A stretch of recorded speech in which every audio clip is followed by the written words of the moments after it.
और पश्चिम बंगाल की मुख्यमंत्री और ऑल इंडिया तृणमूल कांग्रेस की नेता ममता बनर्जी बुधवार को उत्तर प्रदेश स्थित वाराणसी पहुंची हैं।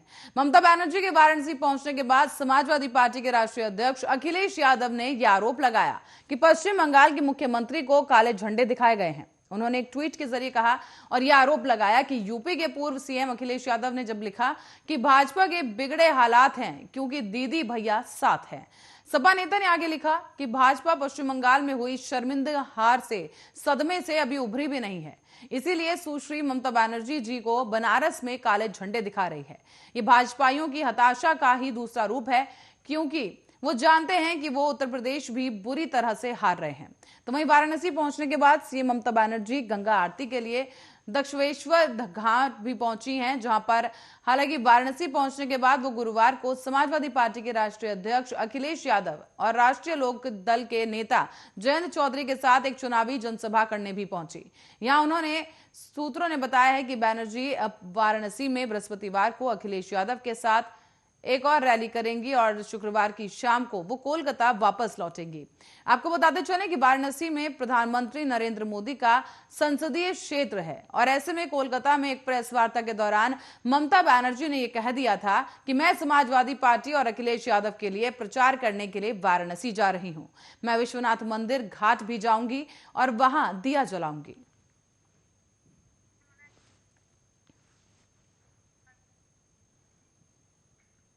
और वहीं उत्तर प्रदेश में जौनपुर के मछली शहर में बीजेपी नेता और गृह मंत्री अमित शाह ने बुधवार को एक जनसभा को संबोधित किया है। उन्होंने इसी दौरान कहा कि उत्तर प्रदेश में पहले अवैध हथियार बनते थे, जिसका इस्तेमाल लोगों को डराने और कत्ल करने के लिए होता था। आज गोला बारूद और मिसाइलें बन रही हैं, जिनका इस्तेमाल देश की रक्षा के लिए हो रहा है। उन्होंने ये भी कहा कि बदलाव बीजेपी सरकार में हुआ है। अमित शाह ने आगे रैली में कहा कि 2014, 2017 और 2019 में आपने बीजेपी को जिताया था। ये अखिलेश बाबू हल्के गेंदबाज हैं, अब इन्होंने फुल टॉस गेंद डाली है, उस पर अब आपको जीत का चौका लगाना है। उन्होंने ये भी कहा कि बीजेपी की डबल इंजन सरकार ने चारों ओर एक्सप्रेसवे, मेडिकल कॉलेज और मेट्रो का जाल बिछाकर प्रदेश की गरीब जनता के भविष्य को संवारने का काम किया। जौनपुर से पहले अमित शाह ने चंदौली में भी एक रैली की, जहां उन्होंने कहा कि अखिलेश यादव के कार्यकाल में यूपी अपराध और दंगे के अलावा किसी और चीज में आगे नहीं था।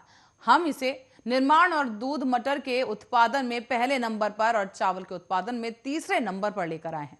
अमित शाह ने आज देर शाम को वाराणसी भी वो पहुंचे, जहां पर उन्होंने नवनिर्मित काशी विश्वनाथ कॉरिडोर के दर्शन किए। साथ ही उन्होंने बाबा विश्वनाथ के दर्शन किए और वहां पूजा अर्चना की। अमित शाह की कई तस्वीरें भी इस दौरान सामने आई, जिनमें वो काशी विश्वनाथ कॉरिडोर का भ्रमण करते नजर आ रहे हैं।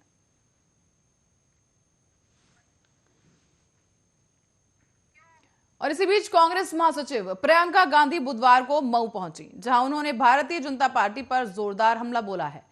उन्होंने कहा कि कई पुश्तों से बीजेपी और राष्ट्रीय स्वयंसेवक संघ से लड़ रही है और वो उनके आगे कभी झुकेंगी नहीं, बल्कि संघर्ष करेंगे। प्रियंका गांधी ने सपा और बसपा को भी आड़े हाथों लिया और ये कह दिया कि समाजवादी पार्टी के नेता झुक जाएंगे, बसपा के नेता झुक जाएंगे, घरों में दुबक जाएंगे, लेकिन कांग्रेस पार्टी ना इनसे डरेगी, ना इनके सामने झुकेगी, बल्कि वो न्याय के लिए संघर्ष करेगी और भाजपा का सामना करेगी। प्रियंका गांधी वाड्रा ने आगे मऊ जिले में इंदिरा गांधी पीजी कॉलेज, मधुबन में और खैराबाद, मोहम्मदाबाद, गोहना में और आजमगढ़ के रानी के सिराय में भी जनसभाओं को संबोधित किया है। इस दौरान कांग्रेस के पक्ष में वोट डालने की उन्होंने अपील की और कहा कि जो धर्म जाति के नाम पर जज्बातों को उभार कर वोट मांगते हैं, उन्हें बिल्कुल वोट मत दें।